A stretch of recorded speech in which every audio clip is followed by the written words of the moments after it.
Welcome to Autism Knows No Borders. Discover what's possible when people impacted by autism inspire change and build community. Together with the Global Autism Project, here's your host, Rachel Harmon.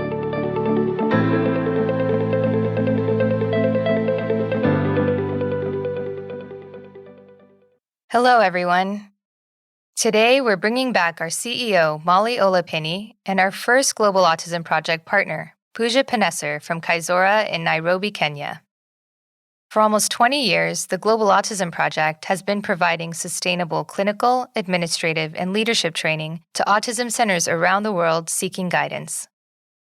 Our SkillCorps volunteer program is an opportunity for self-advocates and professionals to travel to our international partner sites and collaborate with their local teachers and therapists. We're currently accepting SkillCorps applications for travel in 2022. Begin your journey today at globalautismproject.org/SkillCorps. That's SkillCorps. And as a listener of our show, take advantage of the following coupon code to waive the application fee. It's Autism Podcast, with no space and all caps.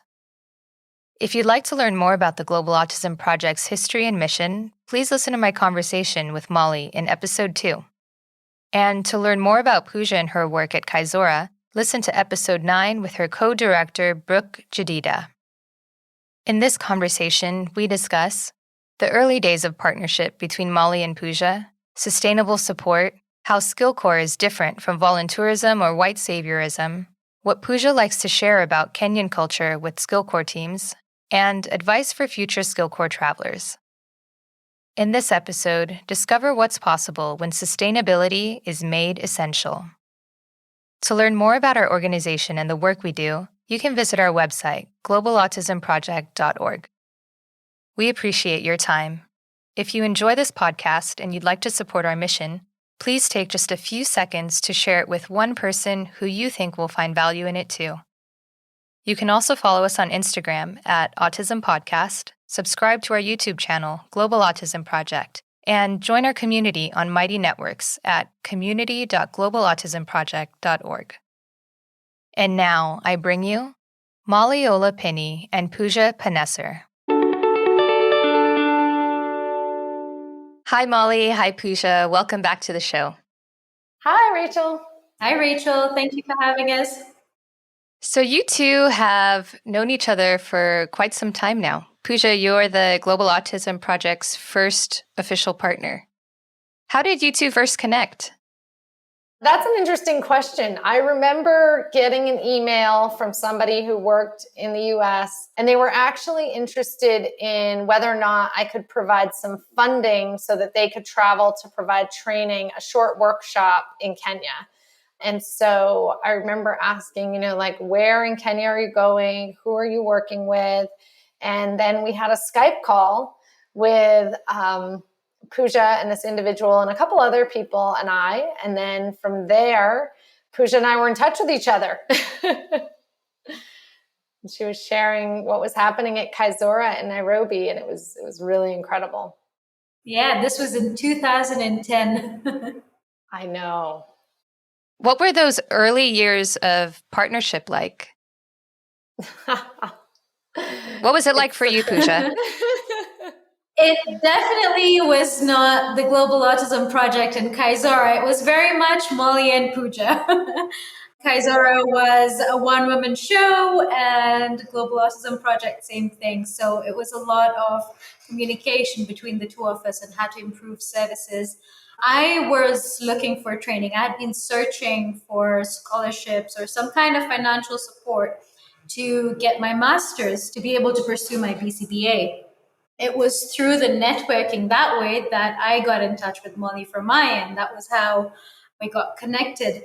And yeah, so it was very much me looking for ways to improve the services I was providing because I had limited experience that I came back with, but a huge demand. And I was very adamant that if I'm going to work with children with autism, I need to make sure that I'm providing something that is quality, that is evidence-based, and to try and avoid the procedural drift. So that was what got us talking a lot initially. And the early days, just to be clear, I didn't even go to Kenya for a few years. We didn't have that kind of money. And so I remember it very well. I was specifically trained in fluency-based precision teaching. We were looking at fluency versus mastery. That was one of the initial things. Pooja explained to me this other thing she does, this DTT, this mastery. And I was sort of like, what about fluency? And so I was trained in fluency-based precision teaching. So I will never forget sitting there at the Skype, like holding up the fluency chart and kind of like moving it up and down to see if the camera was frozen. So I'd be like, okay, do you see that? Okay, so that's called a timing line. Okay, a timing bar. Okay. And she'd be like, oh, it's frozen. And I was like, oh, okay. And so I'd be like, okay, let me know when the paper's moving. And then when she could see the paper moving over the screen, she would say like, okay, the paper's moving. And then I'd be like, okay, I'm going to zoom out. And zoom out meant I was going to like pull my arms back a little bit. One night we had been at this for hours, and I was like, well, you are just doing an incredible job. Like, I'm always so impressed with everything that you're up to and what you're doing. And I remember her just being like, really? Like I have no way of knowing. And I was like, well, your kids are improving. Like the kids are doing really well. And I think I realized in that moment that yes, the Global Autism Project provides training and also provides camaraderie and a relationship and a true collaboration. And I was learning so much from her just about the community and the kids she was working with and some of the challenges. And Kaizora was in a very sweet little building. I think it had 2 or 3 classrooms, did it, Pooja, at that time? Yeah, 3. 3. Yeah, so it's such a sweet little building. And yeah, so that was really the early days. Lots of Skype calls. We didn't have this fancy thing called Zoom. We didn't have this fancy thing called WhatsApp. We barely had this fancy thing called Facebook. I feel like it dates the organization a lot and me to say that, but yeah, I mean, we met over this thing called Skype. It was very fancy at the time. We could see each other. It was amazing. Yeah, it was really a game changer. And so soon after those early years came SkillCorps, right? And Pooja, you actually helped build SkillCorps literally by handing out flyers at ABAI conferences and also by providing feedback over the years that's helped us refine our approach. Yeah, and also being a SkillCorps member. Yeah, that's true. Yeah. Molly, could you explain for our listeners who aren't familiar with SkillCorps just a kind of brief overview of what the program is? Yeah, so SkillCorps is at its core, it is a 2-week international travel experience where people travel to our partner sites to work with the local community. There's an important distinction there to not work for the local community, to not do what we think is best, but to really collaborate and work with. One of the hallmarks of the program is that we actively recruit a professionally diverse group of people. We recruit for professional diversity. We recruit for neurodiversity. The only requirement to be a SkillCorps participant is that you have personal or professional experience with autism. We really value the importance of people's personal lived experience, whether that's as an autistic self-advocate, whether that's as a sibling. And there's something really valuable that happens, when you're in another country. It's almost like you're in learn mode, you're in sponge mode, you're just kind of taking it all in. You're in a totally different environment than you typically are, certainly when you're working. And so, for years, we really thought that the program was mostly professional development, that you really learn to develop as a professional. And what we've found over nearly a decade of SkillCorps is that there's a huge level of personal development that happens as well, that when you are in that sponge mode, when you are outside your comfort zone, there's just this amazing transformation that happens. And I think, having not had SkillCorps for a few years and me having a lot of time to personally connect with SkillCorps alums, I've really gotten to see the impact and specifically the lasting impact that SkillCorps has made on people. So yeah, that's the program. And as you mentioned, it was just Pooja and I at a conference with some flyers. She was in my apartment in Brooklyn when we dreamed up SkillCorps, and we literally found someone in India online to design flyers because we did the math of the time and we needed the flyers in 2 days. And we certainly didn't have anyone on our staff who could do this fancy graphic design, so we found someone in India to design the flyers.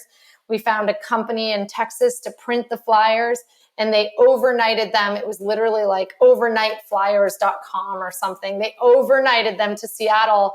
The flyers got to Seattle before we did. And there we were standing at ABAI asking people if they've ever heard of SkillCorps. And it was fascinating. Some people said yes. And we were like, oh, no, you have not. So that's how we started the conversation. And yeah, we had applications after that conference, and it has really just been never look back. We've had hundreds of people participate and just really have an incredible experience. So that's SkillCorps. So tell us about your SkillCorps trip, Pooja. Yeah, I went for SkillCorps. I went to India. We were in the same hotel room. I was the trip leader. That's when I led all the trips. It was a really exciting trip. It was a number of us. There was Molly, then there was four or five other people. I think it was 6 of us.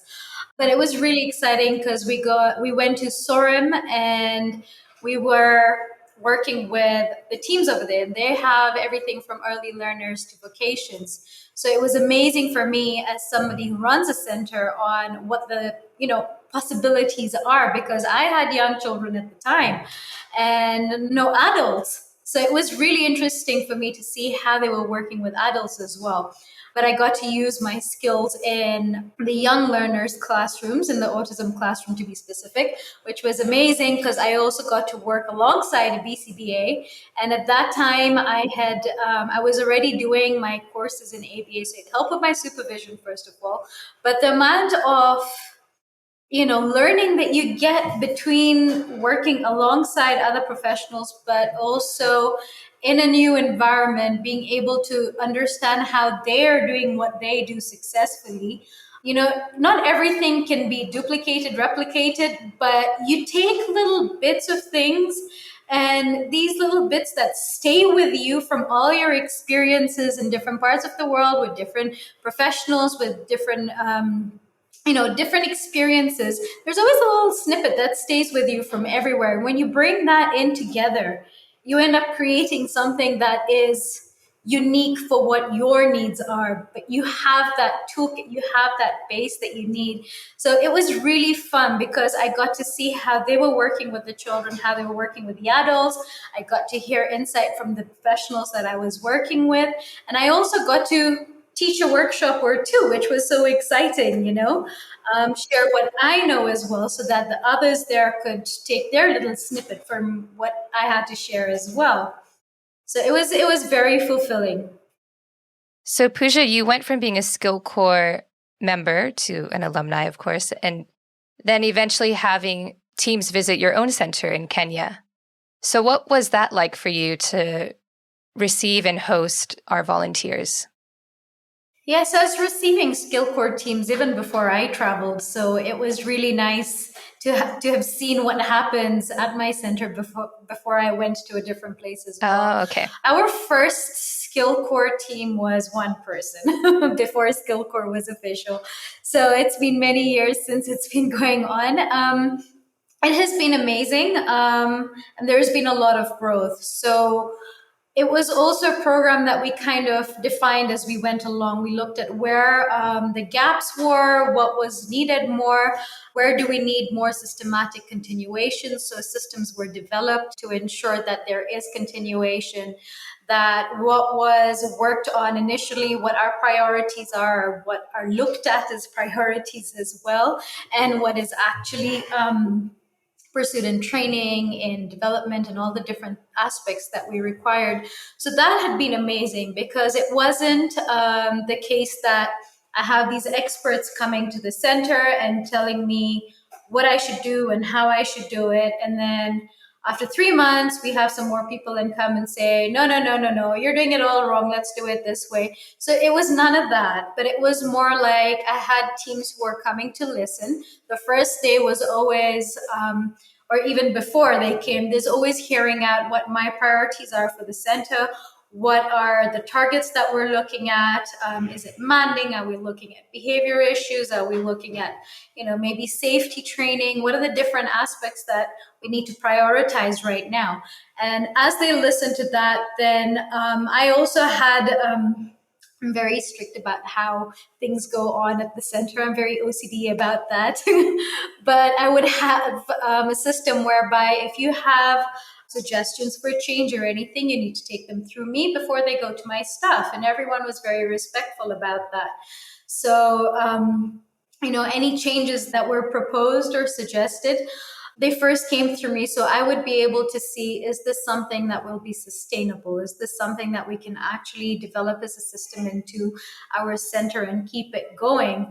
Is it relevant to what we're doing? Is it culturally appropriate? And then I would be able to say, okay, yes, this is how we're going to roll it out.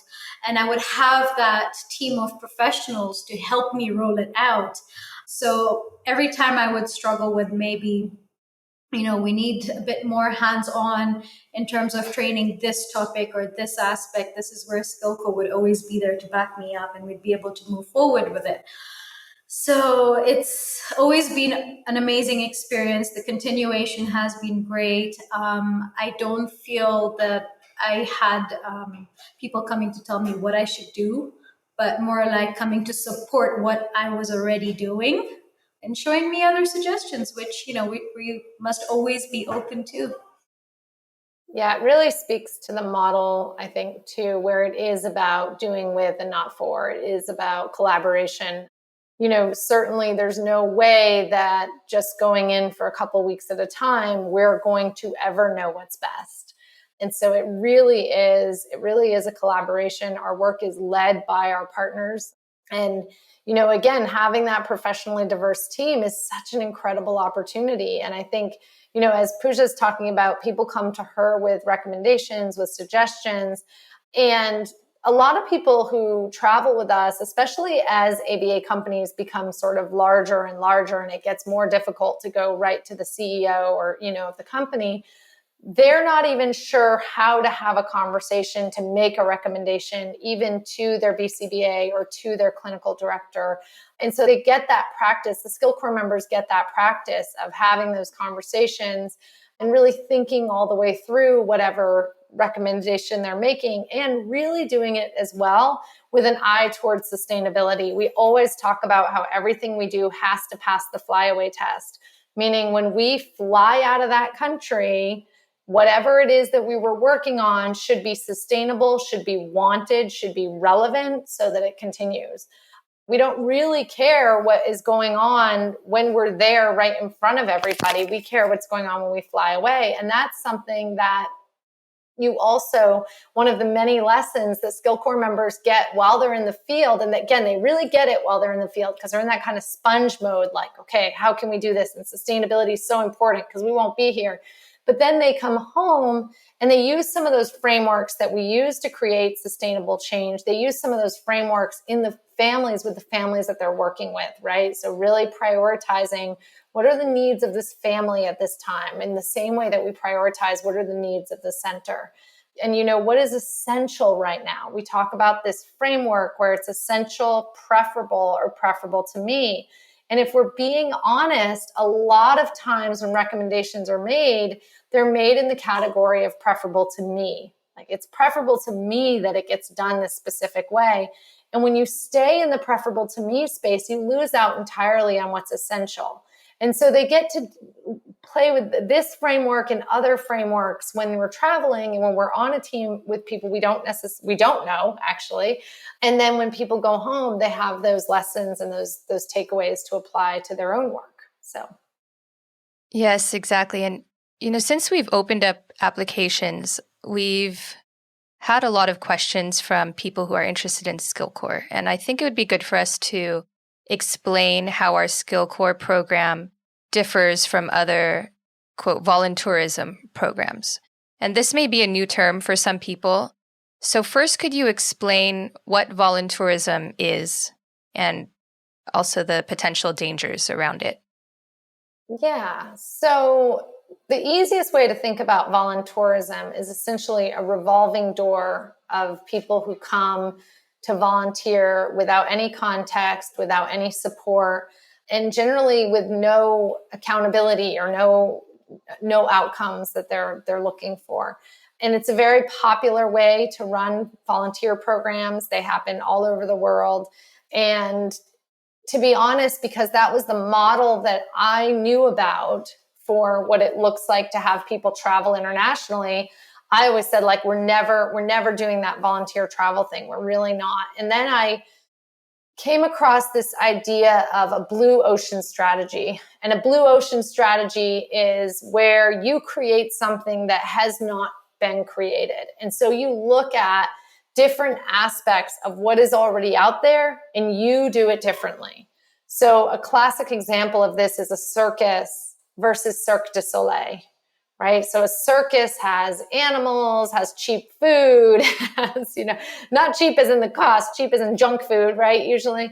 And Cirque du Soleil is human performers, and it's a very nice meal. And, a circus is generally taking place in a Madison Square Garden type place, and Cirque du Soleil is in this beautiful tent in a park. And so they really make it completely different. And so when I got that we don't have to do it the way it's been done, and if there's a model that exists and that model's not working, that doesn't mean you just plug into that model and go, well, this is how you do it.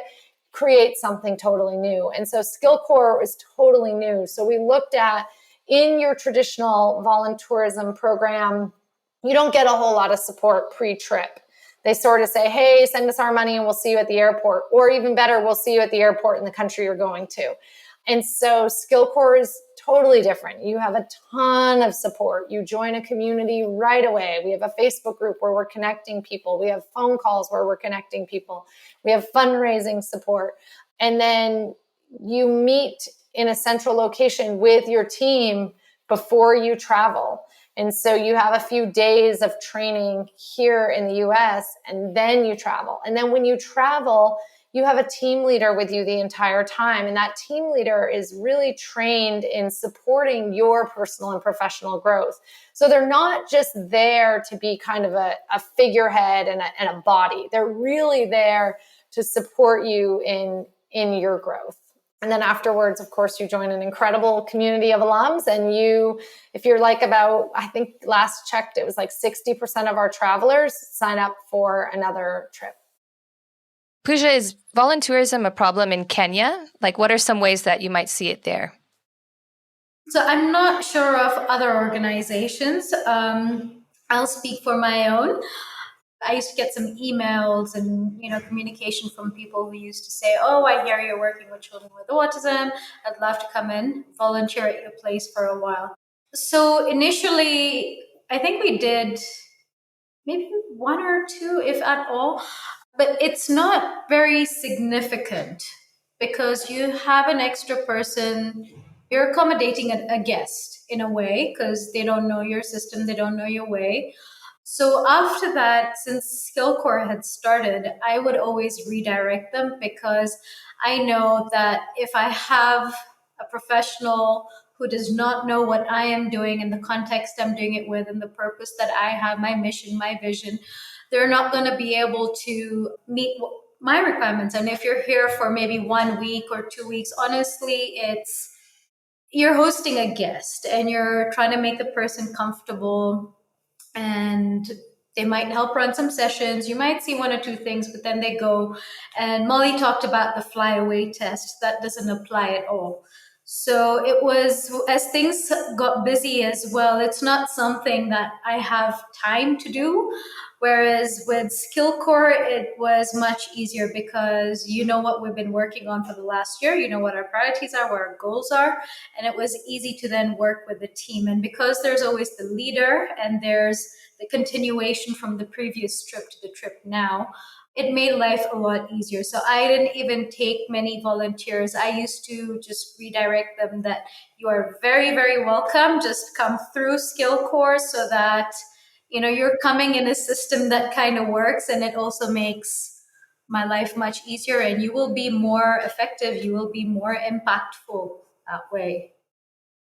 Yeah, I think that's the biggest piece, the biggest opportunity for people, right, who want to go to another country and they want to have that experience, is that if you want to have that experience and have it be meaningful and have it be effective and have it make lasting change, that's SkillCorps, you know? Mm-hmm. So. Yeah. And Molly, you were mentioning all of the prep work that goes into going on a SkillCorps trip, like orientation. And in my own preparation for this conversation, I went and looked up my first workbook from when I went to Uganda, and I have it right here. Yeah. And there's this page that actually really distinguishes very clearly the difference between voluntourism and SkillCorps, because there are a lot of values that overlap, right? Like people want to do good. People want to help other people. That's why they sign up for a trip. Absolutely. I'll just highlight some of the differences, like things that might go under voluntourism are give what I can when I can.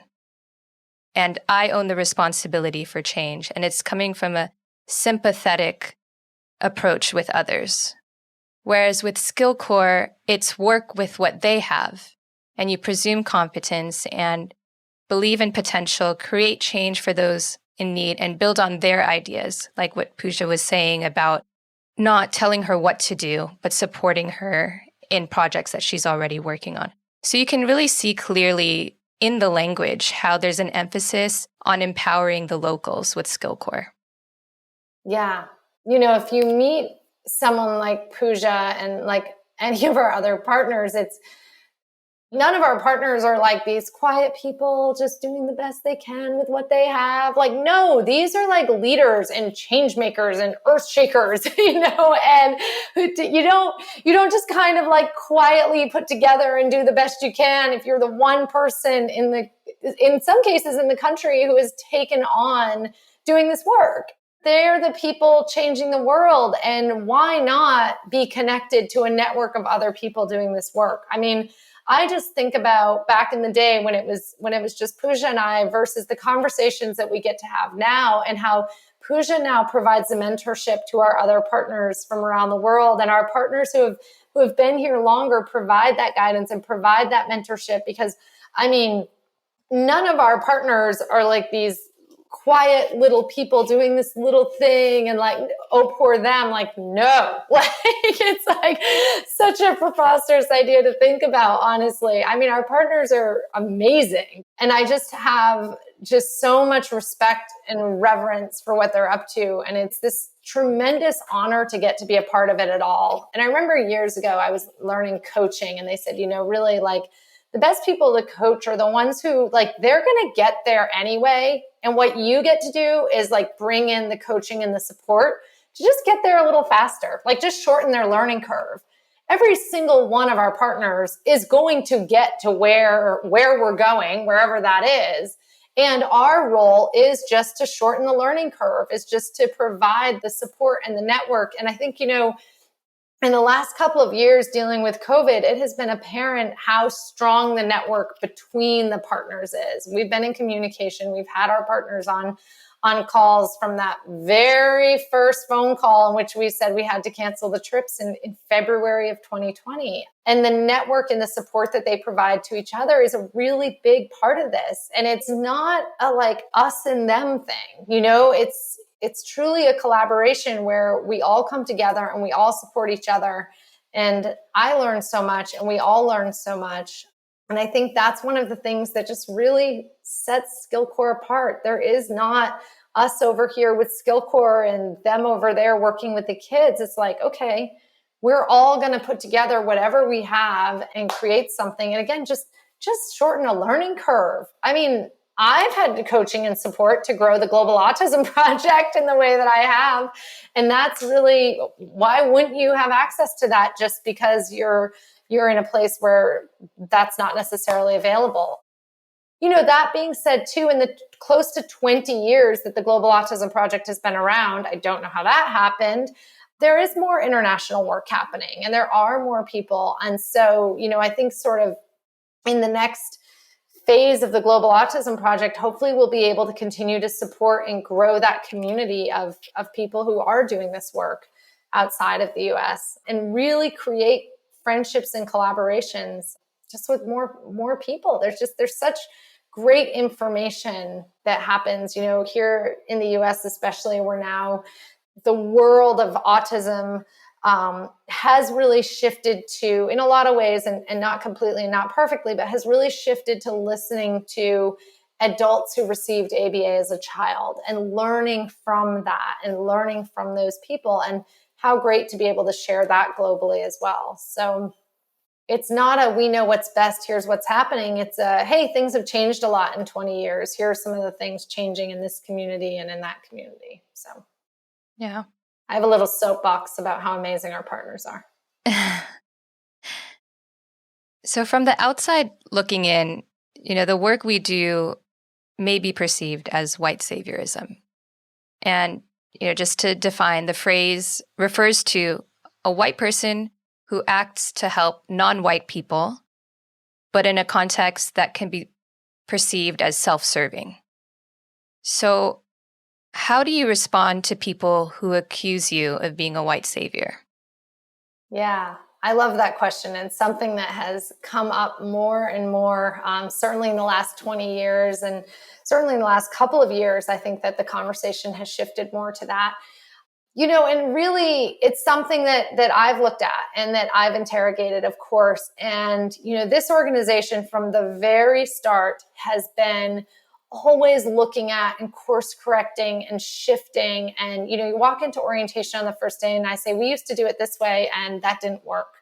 And when I really look at the work that we're doing in the context of, is it self-serving or is it truly benefiting the world? The people that I have that conversation with are our partners. The people that I really value the feedback of are the people that I work most closely with.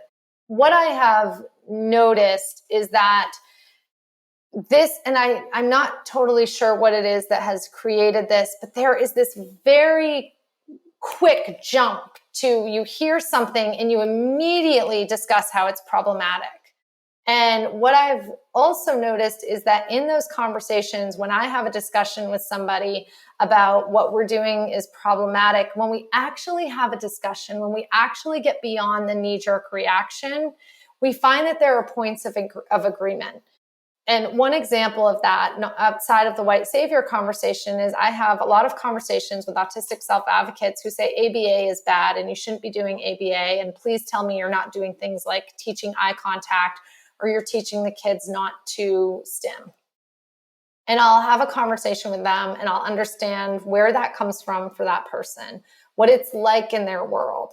And then have a conversation about, okay, so what if you're in a culture where if you engage in these behaviors, you can be at risk of actual physical harm? And then they're sort of like, oh, I hadn't quite thought of it like that.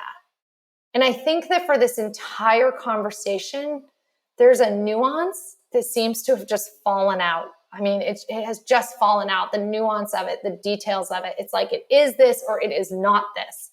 And I think, whenever people accuse me of that or neocolonialism, or, there's a long list, I'm really always interested in having that conversation and just really looking at, where does that come from? What about our work? And oftentimes when people actually engage in that conversation and we explain what it is that we're actually doing, they tend to see that, oh, this is a little bit different. This is outside of what I know to be true about US-based organizations.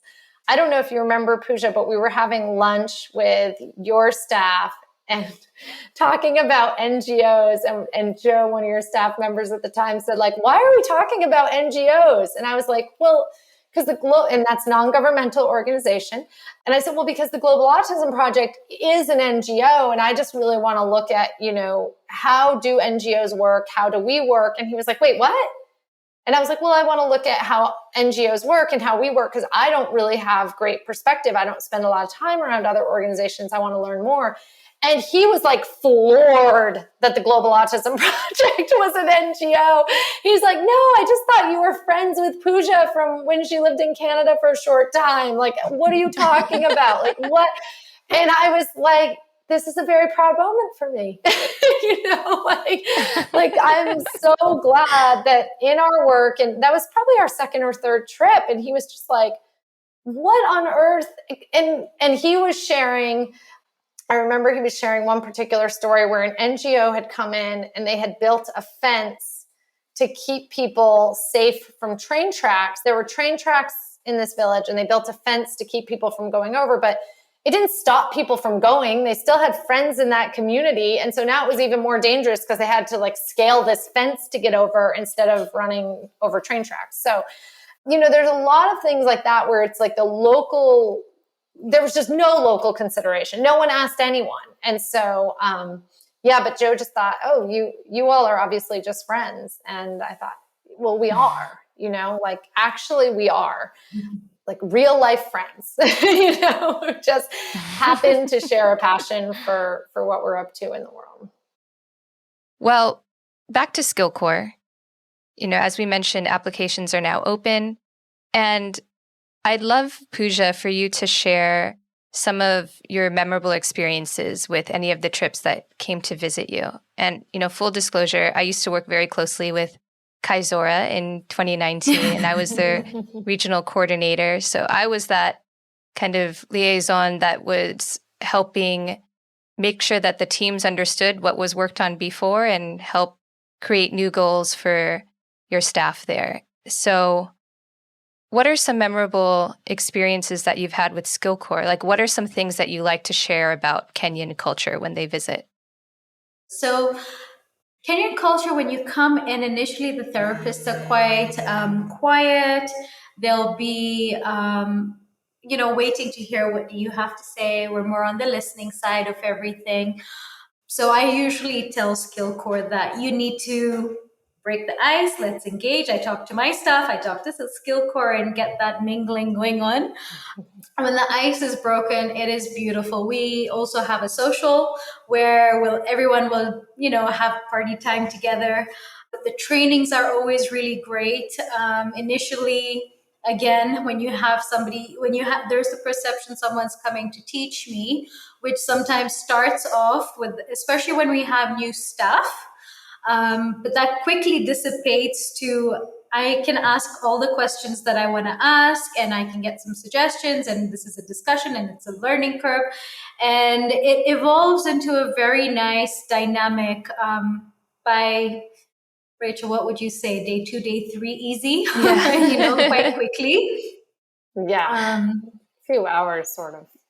Yeah, and the memorable moments are everything from, I think we had a sex ed training. Were you there for the sex ed training? I'm not sure, but we did, we're talking about sex education and then task analysis, and SkillCorps walks in singing to the song, "Let's Talk About Sex, Baby." And everyone was like, oh, okay. So we quickly got past the uncomfortable part of the conversation and moved into, okay, Kenyan culture is not, very open to these kind of topics normally, but we know that this is something we're going to face with our kids. So how do we go around it? And it's been really fun to have that backup with SkillCorps, especially teaching some of these things. Yeah, so there's so many. I mean, it's been 10 years since we started SkillCorps, and there's 10 years, most of those years, 3 times a year. I think there have been hundreds of SkillCorps members that have been to Kenya. There have to have been. Yeah, and there have been memorable moments with each trip. And I'd love for you to share what you're up to now at Kaizora, because at our last partner call, you made an announcement about some of your older students. Yeah, so when it was Molly and Pooja back in the day, one of the babies that I had, a 7-year-old,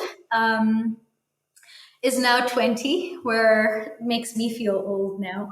But she's just turned 20, and we've worked through, pre-academics, communication, academics, functional life skills. Then we moved on to internships. So I'll take a bit of a detour. Everyone asks me, how did I end up in this? And it's really strange because it's not something that I intentionally went to or planned to do with my life. But After studying in Canada, when I came back, it was started from one parent who asked me to help their child. And then it moved on to a few parents saying, oh, we need a full-time program. We can't come here for 1 session and 2 sessions and 3 sessions where our children are not doing well in the schools. They're doing well with you. Make it happen. Okay. So I went and got training, make it happen. And then, another parent will come and say, now we need this or now we need that. And I think my journey through has been listening to the families and hearing, what do these kids need? Where are the gaps? And how do we help them? Because I cannot tell you, go there. Those guys will help you. They have it all. So when there's not enough resources and you don't know where to send someone, you need to just find a way to make it happen. So that's what my journey in this field has been, is just finding ways to meet the needs that have been voiced. So as the kiddos have grown up, as my babies have all grown up, they became teenagers, and now we need to start thinking about, what are you going to do with your life? So we started looking for internship opportunities with the community. We got a couple. We've worked with 1 or 2 amazing organizations as well. And the last organization that 2 of my adults had their internship with, they have proposed to actually absorb them into the organization as full-time employees. So I'm very excited about moving towards employment now for my babies. They're not babies, they're all bigger than me, but they're still my babies. Yeah, so it's really amazing to be able to see that journey from, the 7-year-old, and then the other one was 15 or 16, and now they're both 20, 21, 22, and getting absorbed into full-time employment. And because the employment place is actually quite far from the center, it's about an hour, we're actually trying to look at independent living as well. So there's a lot of different things that are coming up. We never stop learning and searching and finding opportunities, right? Yeah. I think that's one of the things that I so love about Pooja and working with Pooja, is that it's not like her kids are going to age out. The students aren't going to age out of the programming. It's, yes, when she started, the kids were all younger, but that's just because the kids were all younger. And now as the students have grown into adults, she's continuing to support and, talking about independent living and talking about full-time employment. I mean, that's really amazing. It's really incredible. And I think, it's funny because somebody asked me, if you had a kid with autism, where would you live? You've seen programs all over the country. You've seen programs all over the world. Where would you live? And I said, I can honestly tell you that if I had a child with autism, I would move to Kenya. And they were like, wait, I'm sorry, what? Like, you live in New York City? Are you kidding me? I'm like, oh yeah. Like, the services are they go swimming and they go horseback riding and they do yoga. And I know that if I had a kid with autism in Kenya, there would be a community of support for that child into their adulthood. There would not be this, you age out, good luck to you, you fell off this cliff, sorry about your luck. Like, that just does not happen in the places that we work. And, I don't know any other providers who say, well, yeah, we had a program for when they were 4 and now it will also fit them when they're 25 years old, So people's needs don't go away. One of the biggest things that we deal with in the US is the lack of services for adults. And, it's easy to say, oh, in the US, we do things so well. But really, if you take a step back and you have a bit of humility, you will find that at Kaizora and our other partner sites, they're actually doing things in a really, really compassionate, beautiful way. And the center in India just opened up independent living as well. So exciting. So this is huge. I mean, it's amazing. And, I knew at the beginning of our pandemic, I knew that our partners, given all that they've dealt with and everything, that they were all going to be fine. I knew that. I knew that in a lot of ways, our partners were going to fare better than places here in the US. And not only have they all survived, they have all thrived. Every single one of our partners has continued to innovate, create new programs, work with more students. I mean, it's just been unbelievable to see. And I think that's one of the things you get from SkillCorps too. You get to work alongside people who are, it's not about your resources, it's about your resourcefulness. And when you get to work alongside people who really, truly embody that and take that on, I cannot tell you how many SkillCorps members go and they look at the homemade materials that Pooja has and they're taking pictures and going like, ooh, we could make this at our center. We could do this for our kids. And it's really great for Pooja's team to see that too, is that they're like, oh, what we're doing here, they want to bring back because it's so great. It's really an incredible gift to get to work, with people from around the world who are not just figuring it out, but like solving for things, and Buckminster Fuller reminds us that you don't just change things, you create a new model that makes the old model obsolete. And I think that that is something that SkillCorps and our partner sites are doing all the time, is just creating a new model for international collaboration that makes voluntourism obsolete, because it just really works. It really makes a difference. And I do want to point out that we have another episode number 9, I believe, with Pooja and your co-director, Brooke. And in that episode, you talk a lot about your multidisciplinary approach. So I encourage listeners who want to learn more about the work that you're doing at Kaizura to go listen to that one. Yeah, absolutely. I'd like to close with one last question. What advice would you give to future SkillCorps volunteers, whether they are looking at our website, unsure if they should apply, or maybe they're already accepted and they're in their fundraising process? Be a sponge. Just be open. When you're going into a new culture, when you're going into a new place, just go with an open mind. Let's leave the learning history. So I normally tell my staff, when you come to the center, everyone has their baggage of issues. There's always a backpack we carry around with all our problems. Just leave it over there at the gate. It will be looked after for you. Come work with the kids. When you're leaving, you can pick it up on your way out. So in the same way, when you're coming and there's so much to look forward to, we all come with so much learning history and all the conceptions that you have already from what you've learned in the past, what your experiences have been. You can drop those at the airport. Security there is awesome as well. And then come and take it all in, whether it's Kenya, whether it's a different culture as well. The more we listen and learn and just absorb, the more we grow as well. Come and take it all in. It's an amazing experience. Share what you have. Obviously, you're coming to share your expertise as well. So that's something you should bring along. But soak it all up. Enjoy it. Yeah, I think I would say the same thing. Soak it all up and enjoy it. There's something really, really powerful. And I've spent the last, during COVID, really trying to sort out, like, what is it that SkillCorps members have in common? What is it? Like alums, right? There's something to a SkillCorps alum. Like, what is it that they do? And what I got is that SkillCorps members know themselves as people who say they're going to do something and then they do it. They say they're going to raise the money and then they do it. They say they're going to travel to a country and then they do it. And there is something so powerful and available to you when you become that person who knows yourself as someone who says you're going to do something and you do it. It is really easy on the fundraising journey. It is really easy when trips are delayed due to COVID to say, you know what, never mind, nah.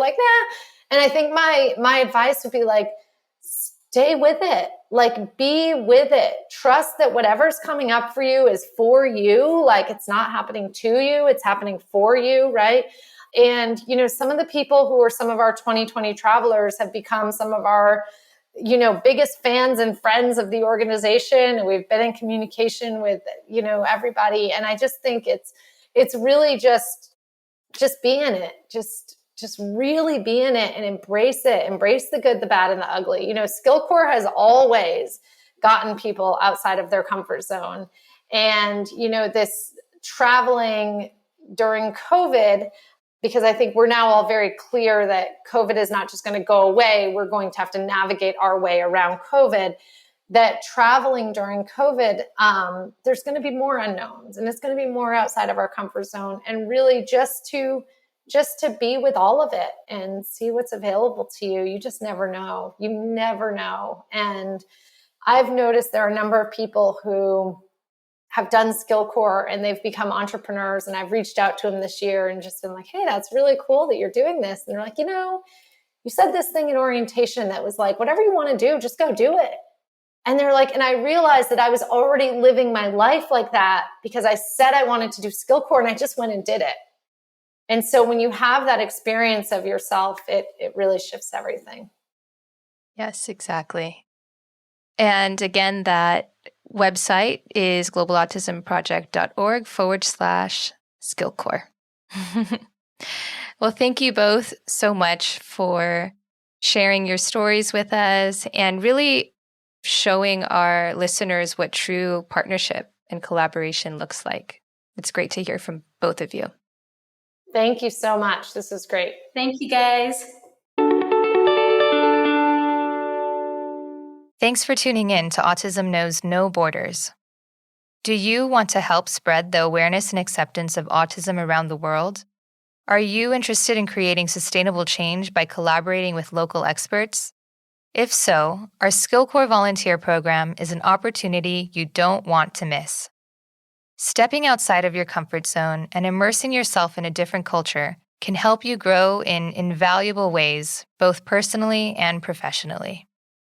If you'd like to learn more about our SkillCorps program, check out episodes 4, 17, 53, and 66, featuring SkillCorps volunteers that have been to our partner sites in India, the Netherlands, Indonesia, Dominican Republic, and Kenya, to name a few. Listen to them talk about their transformative experiences and see what SkillCorps can offer you. If you're a professional working in the field of autism education or a self-advocate wanting to share your life experiences, begin your journey today at globalautismproject.org/SkillCorps. That's SkillCorps. And as a reminder, you can take advantage of the coupon code to waive the application fee. Again, it's Autism Podcast with no space and all caps. Thanks for listening. Take care. Tune in each week for engaging conversations of how people across the globe are inspiring change and building community. You've been listening to Autism Knows No Borders, brought to you by the Global Autism Project. You can find Rachel's notes for this episode and learn more about today's guests at autismknowsnoborders.com. If you enjoyed this episode, please subscribe to the show on iTunes or wherever you get your podcasts. By doing so, you'll be helping us increase awareness and acceptance of autism around the world.